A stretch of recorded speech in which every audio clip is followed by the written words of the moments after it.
Kolkata night Riders ফাইনালে, তো কি বললেন মিচেল স্টার্ক ওস্তাদের মার কি শেষ রাতে নাকি বিশ্বকাপ আসছে? তার আগে বলি আমি, তার আগে একটা কথা বলছি, ইন্টারেস্টিং কথা। নাইট রাইডার্স যদি চ্যাম্পিয়ন হয়, আমরা সবাইকে নাইট রাইডার চ্যাম্পিয়ন তো, কিন্তু খুব চাপ হবে আমি। কেন বলো তো? কেন? নেক্সট ইয়ার ফাইনালকে জেম রানতে হবে। হ্যাঁ, মানে টিকিটের চাই। যাই হোক না, মিচেল স্টার্ক দেখো, Mitchell Starc super bowler. Mitchell Starc লাল বল, বেসিক্যালি লাল বলের বোলার। মিচেল স্টার্ক লাস্ট ম্যাচটায় যে পেসে আর যে লাইনে বল করেছে, অরিজিনাল মিচেল স্টার্ক। দেখো বড় বড় প্লেয়ার না ঠিক টাইমলি মানে পার্ট করে। যেমন আমরা বলি না যে class is never die, form is temporary. তো মিচেল স্টার্ককে নিয়ে অনেক হাসাহাসি করেছে, এত টাকার প্লেয়ার, এত হাইয়েস্ট পে, জানো তেন, কিন্তু এরা ম্যাচ উইনার, মানে গেম চেঞ্জার।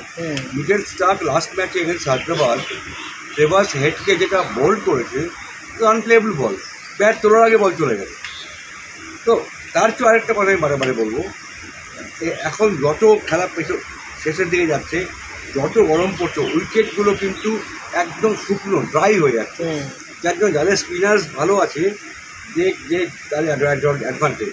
সেখানে কেকেআর কেন বলছি, কেকেআরের সুনীল নারিন অ্যান্ড বরুণ চক্রবর্তী আজকে যেমন দেখো রাজস্থান রয়্যালসের অশ্বিন অ্যান্ড চাহাল, তুমি দেখবে বিরাট কোহলির টিমটা আরসিবি ভালো ব্যাটিং সাইড, সব ঠিক আছে, স্পিনার নেই।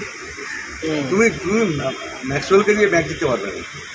যাই হোক, কেকেআর যদিও খেলাটা IPL T20 cricket, anybody's match, তবু এখন পর্যন্ত যতটা বডি ল্যাঙ্গুয়েজ, খেলার ফর্ম, প্লেয়ারদের ফর্ম দেখে বোঝা যাচ্ছে কেকেআর ভালো জায়গা।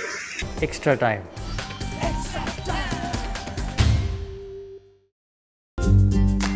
লেটেস্ট নিউজ আর এক্সক্লুসিভ ভিডিওর সঙ্গে আপডেট থাকতে এখনই সাবস্ক্রাইব করুন আমাদের ইউটিউব চ্যানেল। বেল আইকনে ক্লিক করতে ভুলবেন না যেন।